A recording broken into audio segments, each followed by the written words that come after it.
Hello and welcome to the Oxygen Addict Triathlon Podcast. We're brought to you every week by our sponsors, tgstore.co.uk. The home of premium sportswear, including Gore bikewear, Gore running wear and Aquasphere wetsuits. You can get 10% off with the code OxygenAddict10.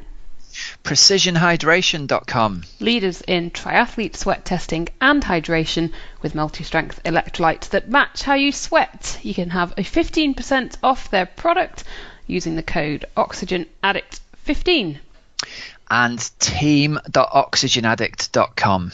Offers event-specific training plans, coaching guidance from Coach Rob Wilby. That's me. And supportive teammates in a private Facebook group. Hiya, Hells. How are you doing? Welcome to another show. Have you had a good weekend? Yes, it's been a busy weekend, Rob, but it's been a good weekend. What have you been up to? Lots of training or? There was a bit of training. There was a brief trip to the airport, not for me, but to meet family landing in for a couple of hours. So I went to meet them, pick them up, did the turbo, and then we had a good weekend away with friends. It was a friend's birthday and did a nice sort of post-party hour-and-a-half run. It's great. Oh, very good. Yeah, so that was sounds good. Fun. It was a good weekend. I wasn't working. It's always good. Oh, the weekends you get to yourself when you have to work shifts are great, aren't they? Oh, it's just like bliss. You feel like you can breathe. It was brilliant. How was yours? Great, thanks. Yeah, really good. I've actually not trained this weekend for the first time in as long as I can remember. I've not run for 3 days, so I'm feeling all refreshed and full of caffeine right now. So maybe I'll get a run in after we've done this, which will be good. But yeah, it was good fun seeing lots of old friends. So I'm good and I'm ready to go. Excited for another podcast edition, H. I know. It is all about catching up with friends, though, isn't it? It certainly is some weekends. Yeah, love it. A good one. It's old sort of mates. Can't beat it. It just puts you in a good mood, and sometimes makes you see things in a different light, where you can actually chat to people who know you, really, really well, and oh, it's brilliant. Yeah. So there we go. So we're both in a great mood. We're both in a good place today. Yes. That's cool. Oh, and Rob, we got a lot of feedback last week from last week's podcast, which was with Meredith Kessler. So a lot of people seem to enjoy that. A lot of love for Meredith, yeah. Yeah, and rightly so. Could take a lot from it. So that was nice. And this week we've got another great interview for you, haven't we? It's with Rachel Joyce about her return to training and racing after the birth of her son last, I guess, end of summer. End of last summer, wasn't it? Yeah. September kind of thing. Yeah, good interview. I thought you did a good job on this one. It was just really, really interesting to hear her perspective on the return to lots of training and racing while being a mum. I think there's not a lot of case studies out there on that, I don't think, are there? Especially not from someone at the totally elite end like her. Exactly, and also I just thought some of the bits that were particularly interesting were, for someone like her, how'd you go from being one of the best long distance triathletes in the world to not being able to do a whole load of exercise for that time after the pregnancy and also during pregnancy, and almost having to, in a way, like retrain your mind, change your ideas, change your perspective on what you should and shouldn't be doing, and then I think a lot of that is applicable to people who've had time off for any reason. That's the interesting thing about it, isn't it? There's the element of, like, does a lady's body change after childbirth, which I think a lot of new mums go through. But there's also, I think it's totally applicable, the things she says to coming back from injury, when you're similarly not sure whether your ankle or your knee or whatever is going to hold together. Yep. And the whole, okay, well, this is what I could do, and you've almost got to just ignore what you used to be able to do and say, well, actually, let's look at the progress that I've made in a couple of days, a couple of weeks. Wow, I'm already doing more than I could do last week. This is great. But there's no point in looking back saying, well, I used to be able to do, a 5K in, I don't know, 17 minutes or something. Totally, yeah. Gordo used to talk, he had this phrase, the haunting knowledge of what it takes to be fast, which I thought was just brilliant, because it's the idea of, I remember what I had to do last year to get as fast as that. You know, the do I have it in me again for another season of this kind of feeling, which I think is totally applicable to elites, but also to anybody who's really pushed themselves and dedicated more time than usual for a season to something, and then maybe had a bit of an off season and come back and thought, well, how's it going to be? If I don't do as much, will I get to the same level, or does my body remember that amount of training and it won't take quite as much to get to a higher level again? So yeah, there's a lot of stuff in there that's applicable to people, even if they're not new mums, I reckon. Yeah, definitely. So that is the interview this week coming up. But Rob, shall we start with some results? Yeah, so first up, I think we should go to Wanaka. We should have Challenge Wanaka, where we had both Dougal Allen and Yvonne van Vleuten take the wins out. Correct. So both of them defending their titles. And I've seen a few photos from the day, and it looks like absolutely great day out there. And oh my goodness, Rob, it just looked like superb racing. And there's a photo of Yvonne van Vleuten and Laura Siddle, who we had a brief clip of last week on the show. We've spoken to her before at the finish line, and I can't really tell if Laura's just in absolute... They both look destroyed, don't they? Yeah. Absolutely destroyed by it. Oh, wow. So what a battle they had. It was the Iron War, by all accounts, wasn't it? It really was. They totally pushed each other all the way to the finish line, and they came out of the swim a couple of minutes back, like 3.5 minutes down on Emma Billam. Out of the water, and then they both pushed each other to incredible bike splits. Laura actually did a women's best for 58.58, literally 30 seconds ahead of Yvonne van Vleuten, but I know they were exchanging places on the way throughout the bike. So Laura then left T2 about 6 seconds ahead of van Vleuten. She was still had the lead up to around about 19k, and then at 25k, Yvonne van Vleuten passed her. She went at one stage, she was like about a minute 40 ahead, and then Laura reeled her back in and got it down. Come on, to Laura, chase it down. 29 seconds at the finish line. That's a real, that's what, less than, it's probably 150 meters, isn't it, in real terms? It's a length of the finishing straight. Yeah. So, to be chasing somebody down at the end of a marathon like that is just brilliant. I know. So hats off to the pair of them, because of course it's also in Yvonne van Vleuten's head, she's getting chased down at the end of a marathon. That's a horrendous position to be in, isn't it? Yeah, because you're not the one chasing. You're the one being chased, aren't you? Yeah, totally. Yeah, I'll tell you what, 4:58 on that bike course as well. That is not known for being a fast bike course. It's a phenomenally fast bike split from the pair of them. Yeah. So it's not like they had an easy bike ride and then went at it on the run, is it? Nope. No, they really didn't. So they're basically hammering each other out all the way. And, it's the same result as last year, unfortunately for Laura, brilliantly for Yvonne. And it's a second place for Laura. So it'll be interesting to see what the pair of them do in Taupo in 2 weeks' time, won't it? Well, Laura's definitely racing it, isn't she? And you wonder, last year I think she came second at Wanaka and then fourth at Ironman New Zealand. So will she be able to go, get better, get on that podium in New Zealand? Will it have taken loads and loads mentally out of her this past weekend at Wanaka? I don't know. My feeling is that'll give them both confidence, having broken the course record here and been so far ahead of third place, like 15 minutes up on third place is a big gap. I think it'll give them both confidence, because Laura's obviously improved her cycling, hasn't she, over there? She's improved everything, hasn't she? Massively. Yeah. But in particular, I think, Yvonne van Vleuten is known for being a super strong biker. So for Laura to be riding, out-splitting Yvonne van Vleuten is brilliant stuff. So I want the pair of them to go at it again in Taupo. Oh, it's going to be great, isn't it? Because who else is in that? Well, we'll look ahead to Ironman New Zealand. Yeah, we'll look at that later on. Hey? Yeah, we'll come back to that. But so that was on the in the women's race, so close at the end. So Yvonne van Vleuten won in 9:15:44, which is a new course record. Laura Siddle was second, 9:16 and 11, and then Emma Bilham was third in 9:30.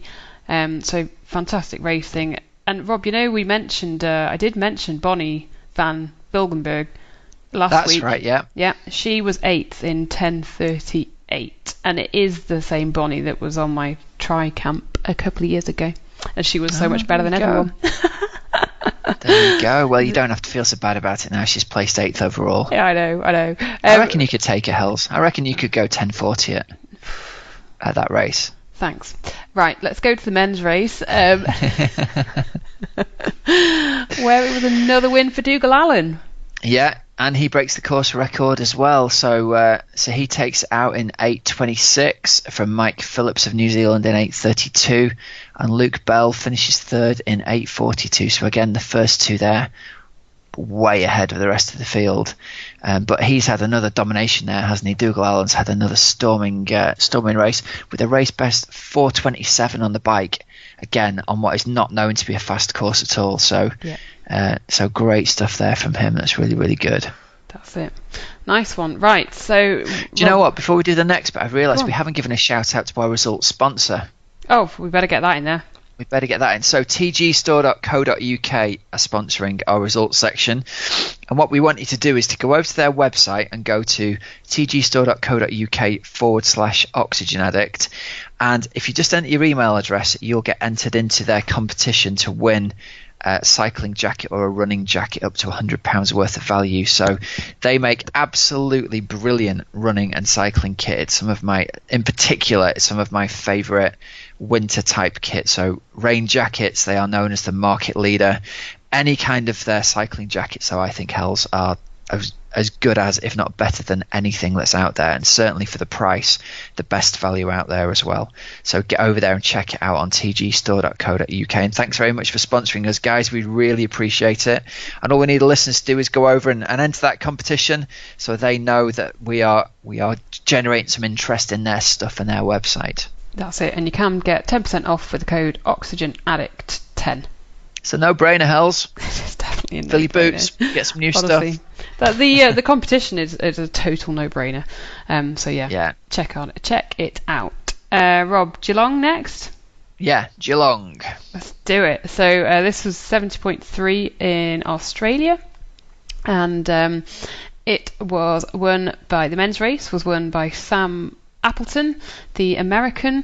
And the women's race was won by Annabelle Luxford, who she's amazing. She's going to be doing Ironman. She's having a real good run at the moment, isn't she? Yeah, she's going to be doing Ironman New Zealand as well, so she would want to look out for. So yeah, Sam Appleton won the men's race in 3:49.41 ahead of Josh Amberger and then Dan Wilson.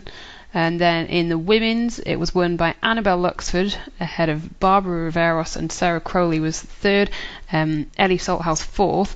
Rob, did you see Barbara Riveros' run split of 1:21?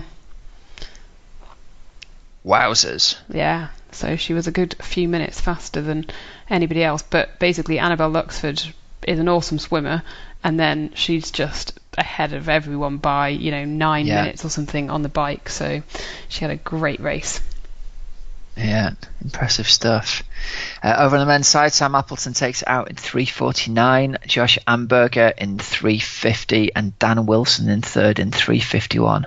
So close racing. I think Sam and Josh came off the bike together, shoulder to shoulder, and took it to each other on the run. So again, we're starting to see more and more of these head-to-head, shoulder-to-shoulder races on the run, which makes for great competition and great viewing live, doesn't it? Yeah, definitely. All bodes well. It'll be looking good for Chattanooga, won't it? Yeah, it's going to be a good race to watch, that one. Yeah. And then, Rob, should we give Crowe a little mention? Oh, yeah. Okay. Let's give Crowe a shout out. Former World Ironman champion, multiple World Ironman champion, Craig Alexander, the age of 43. And I got to say, he is looking lean and mean in that photo, isn't he? I know. He is not like letting himself go in retirement. No. It's amazing. 1:13.50 on the run. Now, I think it was 20k rather than 21k. But still. But yeah, that is just, he's still got it, hasn't he? Yeah. Yeah, superb. So men's results there. Craig Alexander wins it in 3:41. Michael Fox second in 3:43, and Kieran Roach third in 3:45. Yep. And this is the long course triathlon at Big Husky in Australia. So 2k swim, 83k bike, and a 20k run. And it was won by Laura Dennis in the women's race in 4:28, ahead of Jennifer Davis and Hannah Donaldson. Cool beans. Cool beans indeed. Right then. I'm very impressed with that. Crowie looks like he's in top shape still. It's making me feel a little bit old and flabby. Nah. Don't worry about it. No, I'm not going to worry about it. I'm going to get old and flabby. Relax into middle age, Hulls. I don't think you'll ever be flabby, Rob. That's not true. It's not, yeah. You will never. That's true. Yeah. Yeah, I don't think you'll ever be flabby. Anyway, shall we move on to Coach's Couch? Yeah, Coach's Couch this week. We've had a question from Johnny Wildboar. Yep. So Johnny says, will strength training twice a week in place of other sessions make me faster? And he says, make the call. The internet is undecided. Right. I think the key here is the part of the question where he says, brackets, in place of other sessions, will it make me faster? So my answer is going to be that if you are dropping swim or bike or run in order to do strength training, I don't think that's going to make you faster. No, I think the key here is to design yourself a swim, bike, run training plan. And then we're big fans of strength and conditioning training, but with a small s and a big C. So concentrate on the strength and conditioning aspect of it that's going to complement your swim, bike, run. Pick the stuff that is going to aid and abet your swim, bike and run training rather than the other way around. But I think if it's coming down to a choice of shall I do a turbo session or shall I go in the gym and lift weights, I think it's a no-brainer. You need to get on the bike unless there's some very specific exercises you've been set by a physio to correct some kind of problems. Now, I'm always going on about this, but my go-to strength and conditioning, and I say this with a purpose, small s and a big C, it's the conditioning part of it that's most important, because we're getting a lot of our race specific strength work already from doing from doing bike work, from doing swim work. There's already the resistance elements to that. So what we're really looking for is functional flexibility and functional strength, especially in your core and the smaller ligaments and tendons that are going to be supportive to the rest of your training as well. So find yourself a really good Pilates and yoga class and have that as your first port of call for strength and conditioning. I don't think there's anything wrong per se with adding in weight training into your program, especially at this time of year during the winter time. But if it's coming down to cutting something else out of your training plan, I'd say stick with the swim, bike and run. That's my advice, Johnny. I know the internet probably disagrees and is undecided, but it's just my opinion. I know Meredith said about the importance of she was saying about the importance of strength and conditioning, and for age group as well. Yeah. But very much saying that, as ever, it's the first thing that kind of goes as an age grouper, because you look at your plan and you sort of think, oh, well, I've got to get that bike in, or I've got to get that run in. And I know she would say now that she believes that the strength and conditioning is right up there in terms of importance. But as you say, it would always complement what she's doing.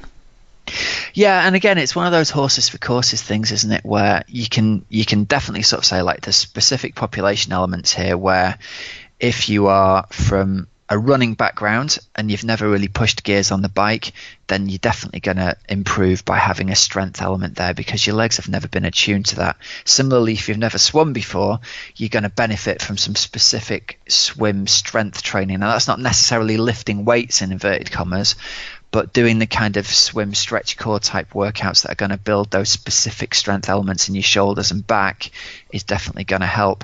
So it's exactly that. It's doing the stuff that you need to do to underpin and be able to support you doing swim, bike and run training. And if you find that you don't have to do any of that to be able to swim, bike and run without any injury and niggle problems, then great. But for sure, I think what Meredith was saying is, as we age, there's a more and more rehab and prehab element to it, isn't there? Yeah, definitely. And I mean, I have found 2-3 years ago, I literally didn't do any kind of core. You were great studying this, aren't you? That having added it in, Yeah. you found it's been really, really beneficial. Yeah. So I have been since September doing the gym a couple of times a week and a core session at least. There's probably some sort of gym or core element, 3 or 4. Let's go 3. On a good week, maybe 4. But I mean, it might be 20, 25 minutes, and it is definitely working for me, specifically things like my glutes and my quads and my hamstrings, and really that core, because I didn't do anything, and so now I feel like there is a little bit more, let's say, resistance in my body. And for me, it's about injury prevention, but also, come mile 15 or something at Ironman Wales, well, I'm hoping I'll still be able to run all right because of having that stronger core. Yeah, definitely. And I really think you're going to see that as well, because it's complementing the things that you do, and it's addressing those things that we think from last season. Well, is the sort of the relative glute weakness the thing that's led to a problem further down the kinetic chain, and that's what's led to a running injury. So you're being really smart by addressing something that has been, if you like, holding you back from accessing your fitness on the run, hasn't it really? Yeah. And Rob, this is one thing I'm even doing. I'm still seeing physio, even though I don't think at the moment I really have necessarily an issue. I'm not seeing him more every week. Yeah. But I am still going, even though currently I do not have an injury, because again, I'm seeing it as a injury prevention. Yeah, I think that's super smart as well. If you've got the time and you can afford to do it, then someone who knows your body and can feel issues before they happen can be worth a weight in gold, can't they? Yep. So there we go. Good stuff. There you go, Johnny. So our answer is it depends, as always. I hope somewhere amongst all those different bits of advice you found the thing that applies to you. And if not, drop us an email, mate. We'll happily give you any advice we can over that if it helps your situation. All right, Hells, let's take us to the interview of the week. Before we do that, just to mention, if you're after some new race kit or training kit for this year, if you go over to raceskin.co.uk and on the My Club shop tab, we've got Oxygen Addict kit available to buy. That's going to be open for another week, and I think the shop closes on, from memory, Monday the 27th. So if you want to represent the podcast, get yourself some natty cycling or running or triathlon kit from there. Should we go to our interview, Hells? Yeah, I think we should. Here we go. Here is this week's interview with the lovely Rachel Joyce. Rachel Joyce, hello and welcome back to the Oxygen Addict Triathlon podcast. How are you? I'm great. Thanks for having me back, and Happy New Year. Life has changed a bit since we last chatted, that's for sure. I know. Now, Rachel, you had said that 2016 was going to be your last shot at Hawaii, and then it sort of changed. Yes, yeah. So I had a different event. Obviously, Archie arrived in September, so I didn't go back to Kona, and when I fell pregnant when I realized I was pregnant about this time last year, I didn't really put any pressure on that.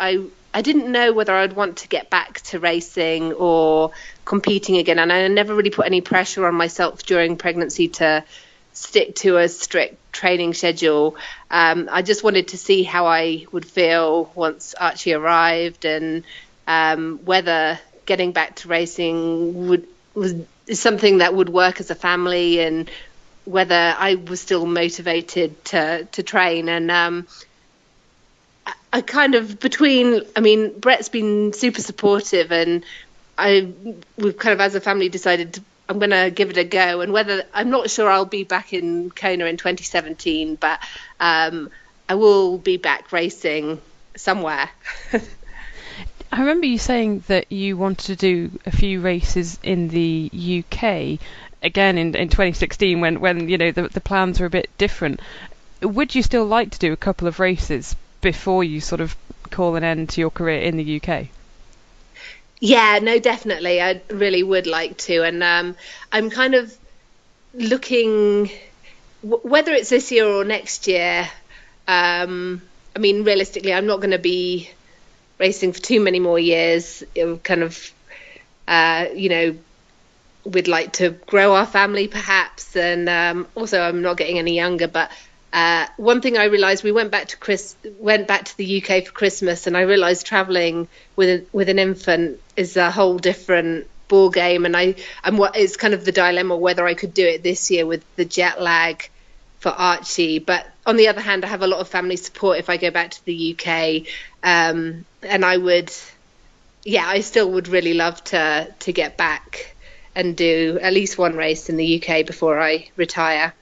Well, hopefully we will have that moment, because that would be really wonderful to see you back on UK soil. So Rachel, what has the last year been like? I mean, for a complete type A personality who I imagine has been, exercise has been part of your life probably every day for the past however many years, what's it then like having to adapt to being pregnant and not perhaps having those athletic goals?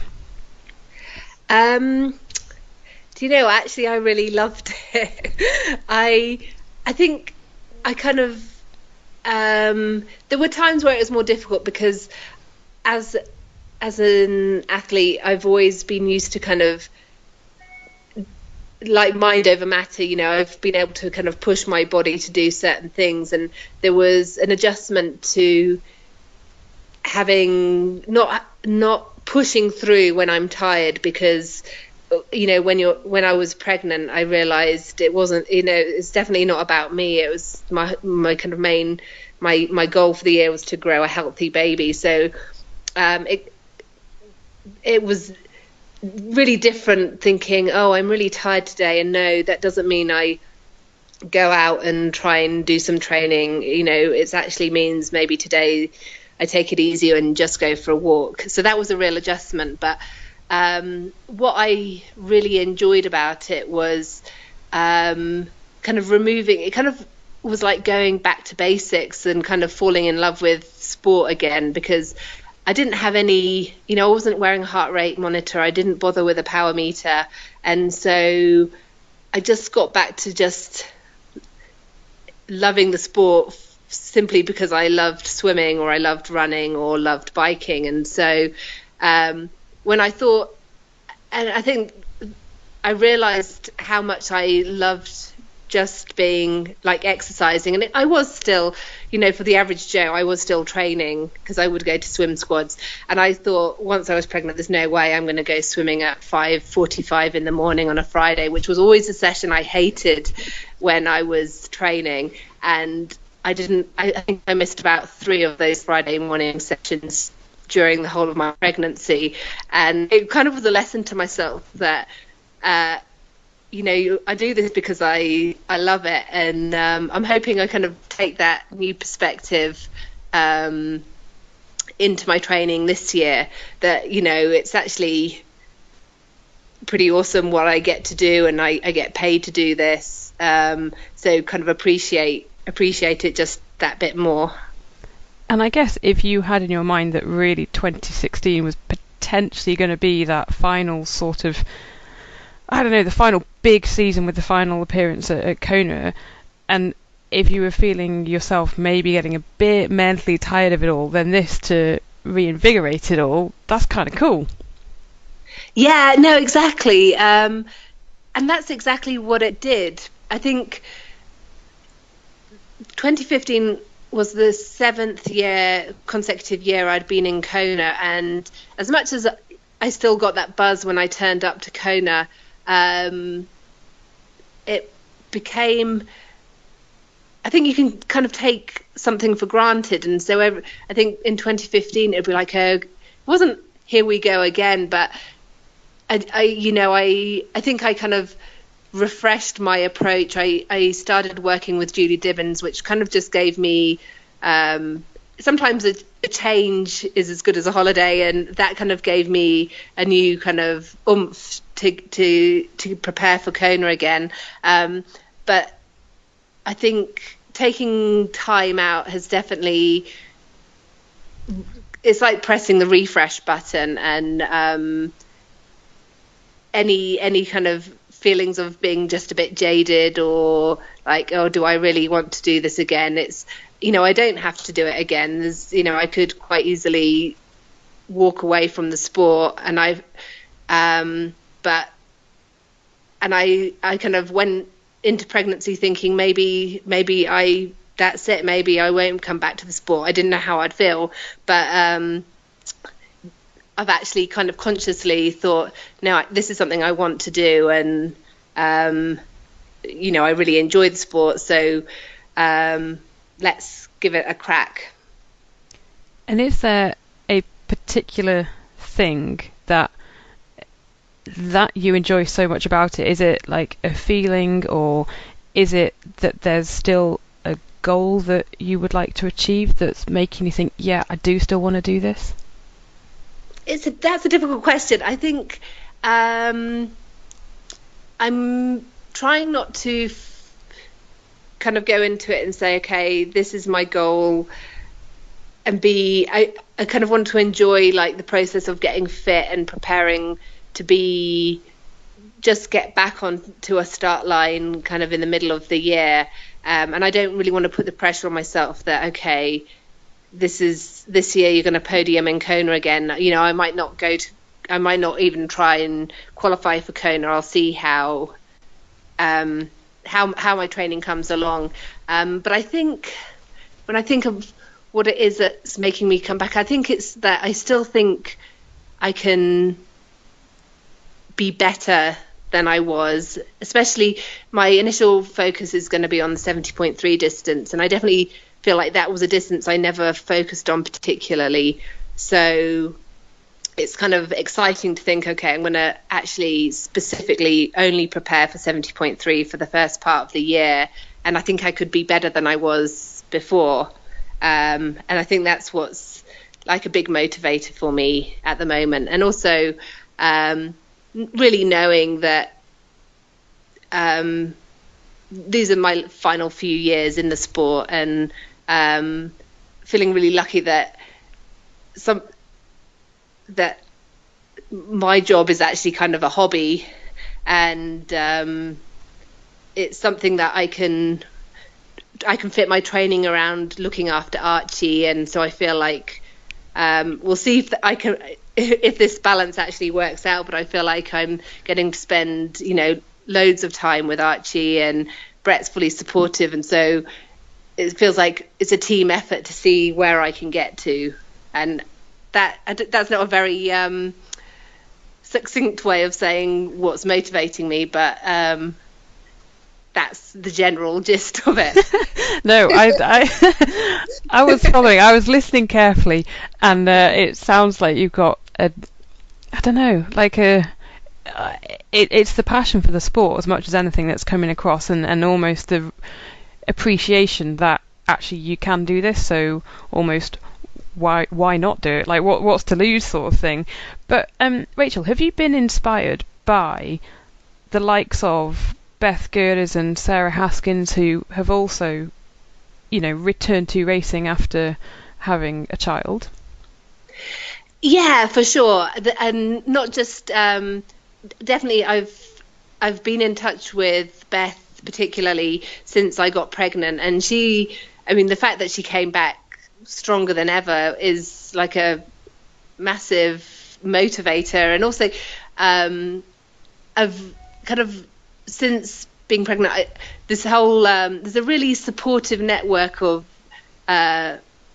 athletic mums out there, not just professional, but age groupers, and it's been really lovely to kind of be a part of that. And we, as there are a few friends I have who had their babies around the same time I had Archie, and we kind of stay in touch, and we all know that it's not easy finding this balance of getting back into training with everything else that we're juggling, and we kind of motivate each other and support each other, which has been kind of something I didn't expect, but a really nice thing that has come out of new friendships that have formed through having Archie.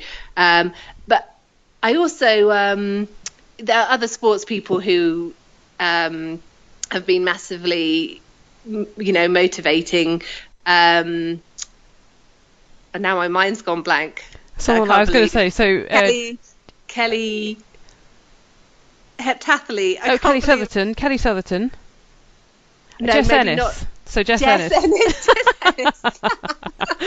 Okay, listeners, that's baby brain working for you. She's only got a gold medal and a silver medal, but she was. And what I really loved about watching her in the Olympics is that she and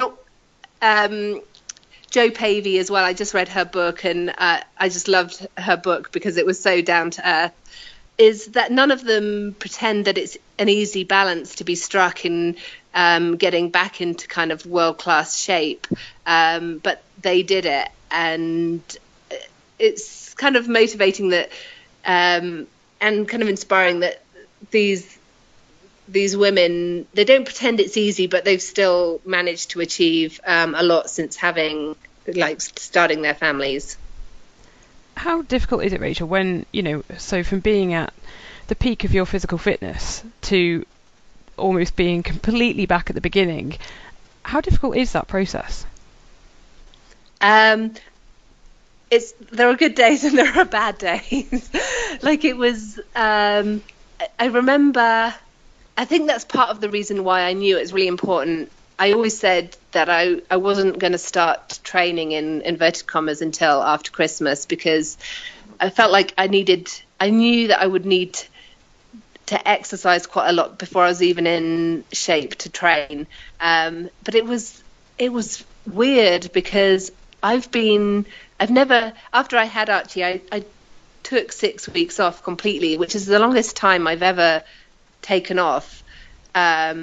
Really from exercising at all. And the first time I got in the pool and I swam 1,000 meters, and I could have, the way I felt I could have done a 6-hour training day. I was just so exhausted. And of course part of that is because I'm nursing Archie, and at that time I was probably waking up every 2 hours. So I was exhausted to begin with, but the fact, it was kind of really eye-opening that a 1K swim could leave me so exhausted. And at that point, I wasn't even thinking about being on a start line at any point.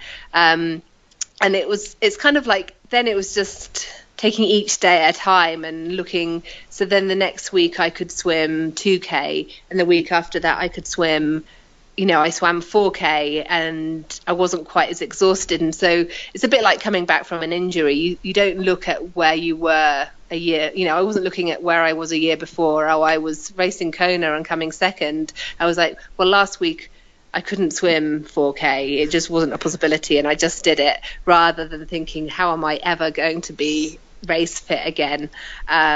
So it was like a day-by-day process. And compared to how much, before Christmas, I would say train 10 hours a week. And I was surprised that I was, in the 8 weeks I trained up to before Christmas, I got back into the fast lane in my swim squad.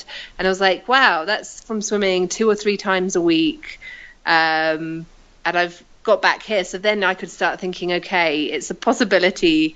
It's not so far removed that I could get back on a start line. But for sure, it was different from coming back from injury, because I was so much more unfit and way more tired than I'd ever been in starting training again. I think I can hear Archie in the background. Is he there? Hi, Archie. He just smiled. I imagine, Rachel, as well, when you first start off in a sport and you make such huge improvements over quite a short space of time, and that keeps you motivated, and it gets harder when you sort of reach that plateau because you're not noticing so many improvements. So I guess with that in mind, that also keeps you going and thinking, great, this is amazing, I'm just getting better and better. No, exactly. Before I would never make those big jumps, going from a 140 send off in the pool for 100 and then 8 weeks later I'm managing to do a 120 send off. It's like it just would never happen. And the same, I did a bike test, and my function, it was a functional threshold test, and it made my functional threshold power was the same as it was actually less than I could hold for an entire Ironman. And that could be a bit demotivating, but 4 weeks of riding my bike 3 times a week, it had kind of gone up 10% already. So it's kind of nice to get those big gains again. Yeah, you won't have had that for quite a while. Yes, yeah, a long time. So during the pregnancy, what sort of exercise and training were you doing? You said you went to Swim Squad pretty much every Friday. What other things were you doing, and how did your training change from 12 months ago? Well, I stopped being, I decided I didn't want to be coached as such while I was pregnant. I just wanted to do what I felt like. So that was one thing, and I didn't really set myself. To begin with, I tried to run, swim and bike 3 times each a week, but that didn't really happen very often just because I would get tired.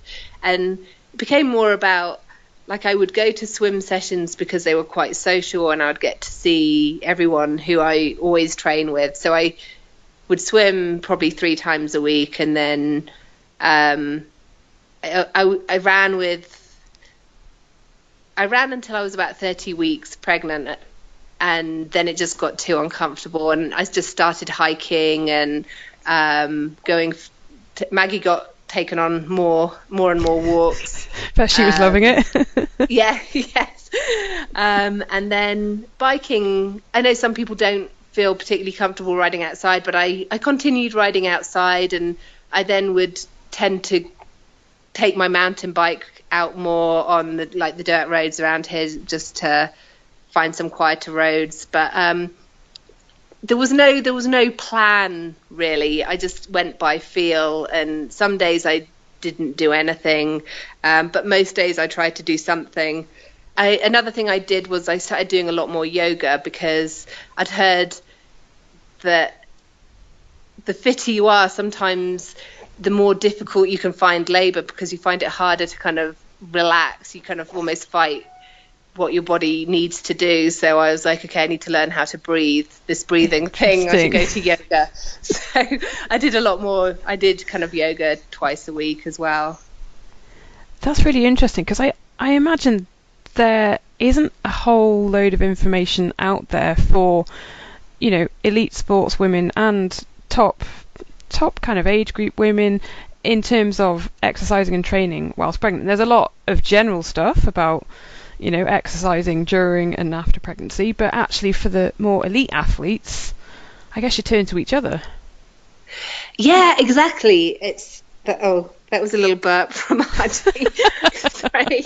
It was actually a bit stressful, because especially in the first trimester, because there isn't very much for athletes who exercise to a pretty high level, and so I spent a lot of the time, is this too much, is this too little, and I think I always erred on the side of caution, and but you hear so many different, you shouldn't go over 140, then someone else says it's 150, and it's kind of a minefield. So that network of people kind of came in really handy, just chatting to friends who had been pregnant before and asking what they did. And also my doctor here has seen a lot of kind of athletic women through pregnancy, so she was really reassuring and saying, don't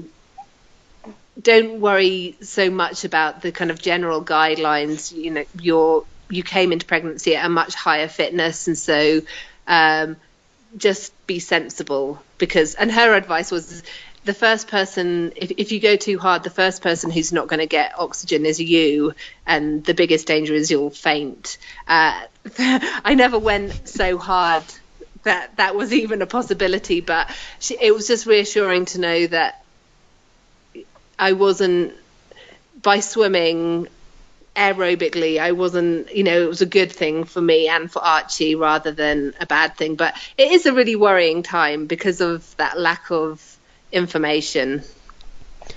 And Rachel, Stephen Whiston got in touch with us, and he said that you shared one of your pregnancy turbo sets with him when he was recovering from an injury. And he says, "What's your favourite turbo set now?"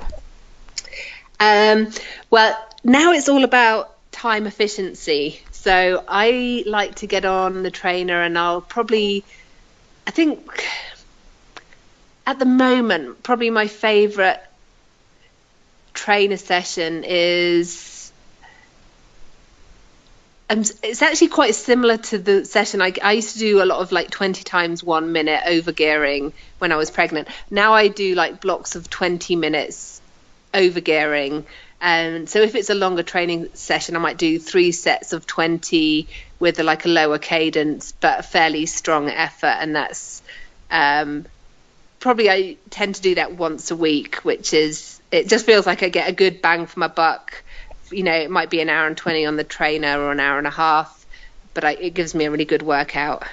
And would you do sort of like 2-3 minutes recovery between each 20-minute? Yeah, depending how long I've got.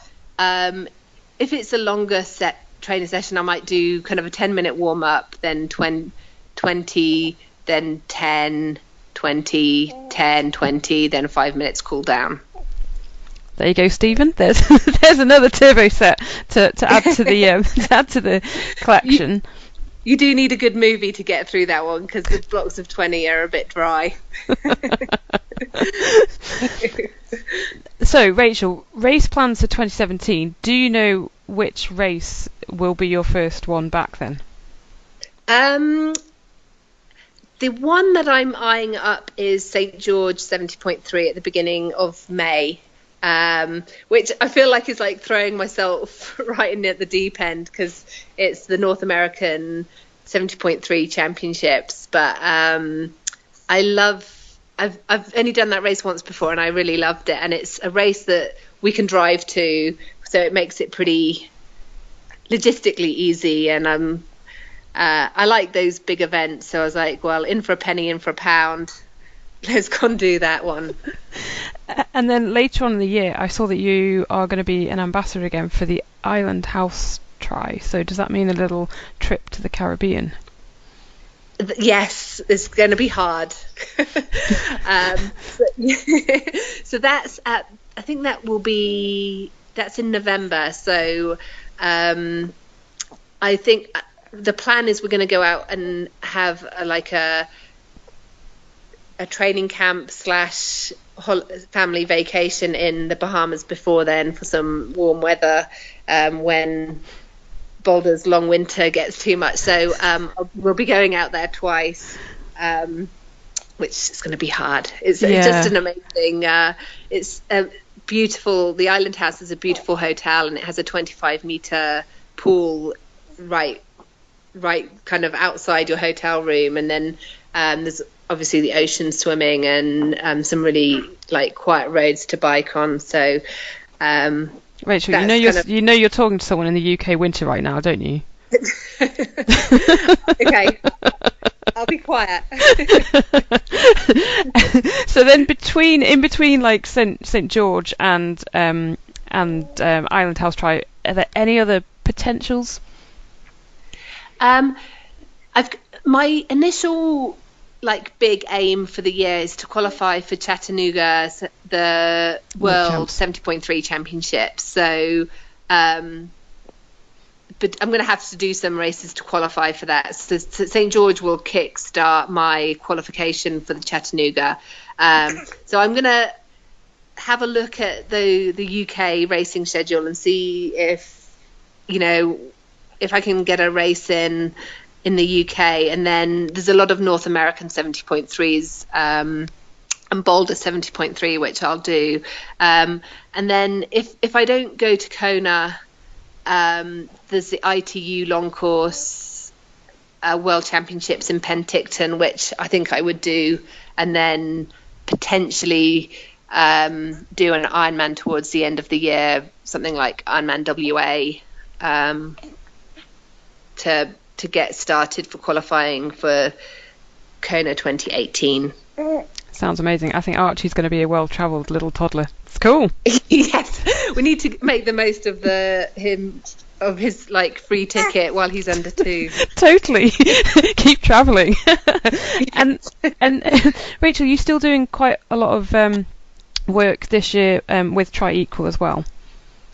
Yeah, I mean, I've actually got a call with I'll be speaking to Sarah Gross tomorrow about some new initiatives that we'll have coming up in this year. One thing we really want to look at is kind of a mentorship program for women in the sport, and so we're going to be talking about that. So we've kind of been I know that we've been a little quiet this past year, and we had a great board meeting at the end of last year. So we've not given up on the 50 Women to Kona campaign, but we also want to broaden what we're doing in the sport too. So that will be coming up. Yeah. Rachel, I know it's a stupidly big question, but how can we help improve getting women into triathlon around the world? It is a big question. I know Women for Tri did some research into this and looked at what the barriers are to entry for women, and there were a few different things, and that seemed the barriers are different for women than they are for men. One of them is the time to train for 3 events and the expense of all the equipment, and there's a certain almost, oh no, I'm not sure I could do a triathlon, because it sounds such a big thing, and whereas perhaps men might just throw themselves into it. But I'm not sure if they are the real barriers, but I mean, if we can address those better. But one of the things that has really surprised me is that in North America, the numbers of women participating in triathlon is growing a lot more than actually no, it was Thorsten did some research into this, and it was slightly skewed because he was just looking at, I think, Ironman and challenge events, but Europe has one of the smallest participation rates for women in the whole of the world, and you'd think that's really surprised me because of, you know, in you think work, about Germany and UK and all those. Yeah. Yeah. So I don't know the answer, but I really want to. I think one of the things that Women for Tri has done such a great job with is growing this Facebook community where there's a lot of support and it's a very open space, and I'd really like to see that be grown to beyond North America. I know that there's a lot of activity in the UK for this, and but I don't know the answer, and I wish I did. So at the moment, can people in the UK be part of that Facebook group or not yet? Yes, no, absolutely. The only drawback is that all the events are focused around kind of North American events. So there are meetups, and like if several people are doing a certain 70.3 or sprint triathlon, there are meetups to kind of go and do a practice swim around the course. So while you're you can of course be a part of the Facebook page. You miss out on those kind of in-person meetups. So this is where you need helpful people in the UK to help spread this. Yeah, but there is a really good Try UK. I can't remember what the Facebook page is. There is a really great page on Facebook that is kind of using the Facebook page, the kind of broader Women for Tri Facebook page as a template, So there is one out there. So you just need to do a search on Facebook, and there's some great work being done. Perfect. Rachel, it has been really good to catch up with you again. Thank you so much for your time. Thank you for introducing us to Archie as well. And best of luck as you continue to get back to sort of your peak fitness and get back into racing as well. Yeah, well, thanks very much for having me back on board, and I hope I made sense, because some of these days sometimes I don't know if I do. So there we go, Rob. Rachel will be making her racing comeback again in later on this season. So really fantastic to get her perspective on, life as a new mum and how mixing up with the training and all those kinds of things. Yeah, it'd be interesting to see how she does with a slightly different attitude of, I really enjoy doing this for my job and I get paid for it, but I've also got this whole other set of responsibilities now. So looking forward to seeing her race in the UK as well. I know. It'll be interesting to see which one she chooses. Yeah. Definitely. Maybe she'll come down and go head to head with you at Ironman Wales. Oh my God, no. Just no. Do it, Rachel. No, there'll be no head-to-head going on, Rob.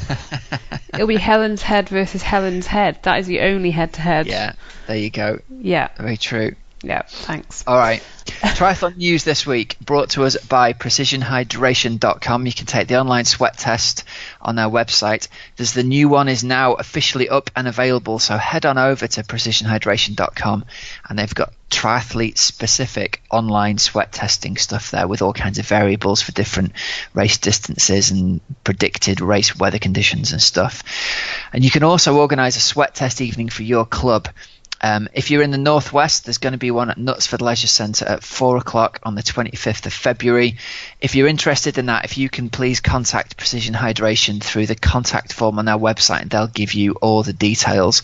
We haven't got any more details on that, unfortunately, so check it out at precisionhydration.com. All right, Hells, what news has been going on this week? In the world, have you seen what we're going for first?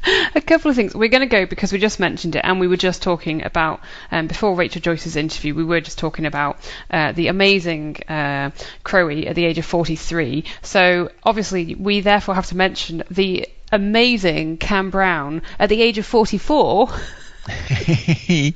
Chasing his 13th win at Taupo. Yeah, I mean, that is crazy, isn't it? So this is going to be Saturday, March the 4th, Ironman New Zealand. Cam Brown is going to be the number one seed. Clearly, why would there be any other one who, anybody else who's even near that, who should be number one? I don't think that is. Yeah, going for his 13th win. You know what they should do, mate? They should retire the number one bib when Cam Brown finally retires. Yeah. Out of respect for him, they should just give it him. Yes. You get the entry every year, Cam. Yeah. Yep. I think that is, yeah. So right. Who's he going up against this year? So he is going to be going up against 2014 Ironman New Zealand winner Marco Albert from Estonia. Terenzo. Oh, hang on a minute. Interesting fact. Go on. He donated to our charity appeal. That is an interest. Did he? He donated 20 quid to the charity appeal, and his little note said, it's really important that the triathlon community support each other's friends, or something like that. And I thought that was so cool of him. That's so awesome. If you're listening, Marco, that's really kind of you. Thank you very much. And I think we should try and line up an interview with him. I think you should. So if you're listening, mate, we want to get you on the show. Drop us an email. We'll have an interview after Ironman New Zealand. Maybe there'll be an Iron War with Cam Brown to talk about. There could be, couldn't there? Could be, yeah. Right, Rob, Terenzo Bozzoni's going to be racing. He sure is. So, yeah. He's in form as well at the moment, isn't he? Well, yeah, he had that incredible course record win at Western Australia before Christmas. Yeah. He'd love to win this, wouldn't he? He would love to win Ironman New Zealand. Yeah. He's been after it for years and years and years. Yeah. Could be a great race. I'm excited. Marino van Hoynacker is on the start list as well. So. Wow. Yeah. Do you know, I actually thought he'd retired. Well, he's back. Yeah, he's back. Wow. Who else is Cyril Viano? I have UK winner. Yep. And then we've got Braden Curry, who's going to be making his Ironman debut. So that's kind of cool. And then in the a great race, that, isn't it? I know. In the women's race, I think it's just as brilliant. Obviously, we spoke to her last week. So Meredith Kessler, who is going for her sixth. Well, it's going to be a 60th Ironman, isn't it? And she's going for her. I know, it's crazy. She's going for a 6th win in Taupo. Carrie Lester is going to be racing. Yvonne van Vleuten will be back after her win at Wanaka. Laura Siddle as well.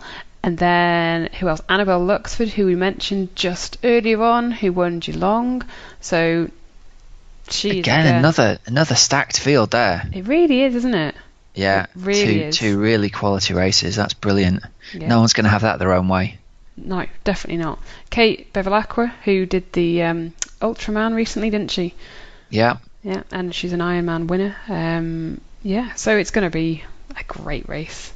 Yeah, good stuff. Very exciting. All right, tune in to watch that. We think that's going to be Friday night UK time, don't we?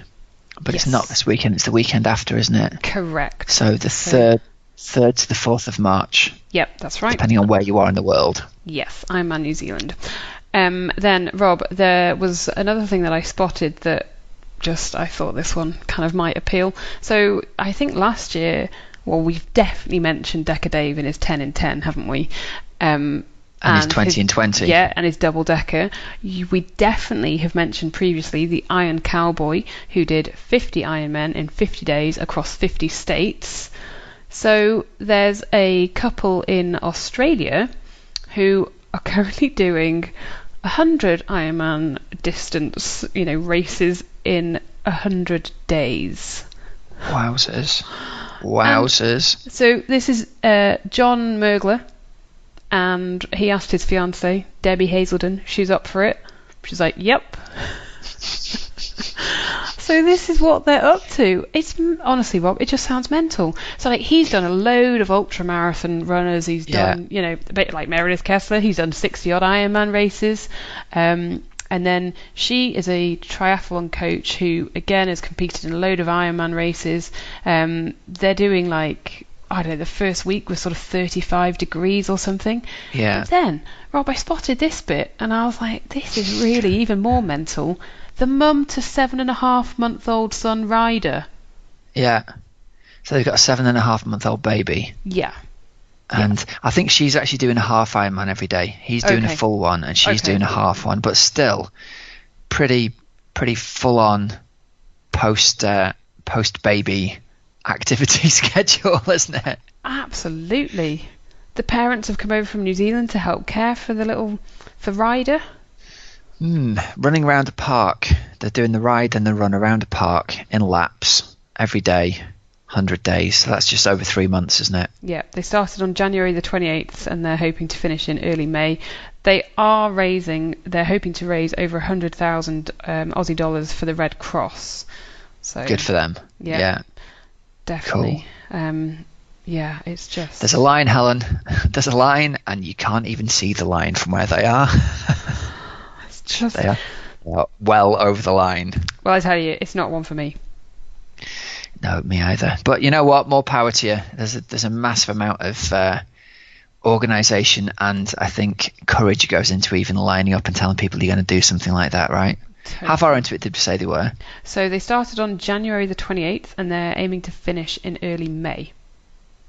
So, okay, so there are 20 odd days into it as we're recording.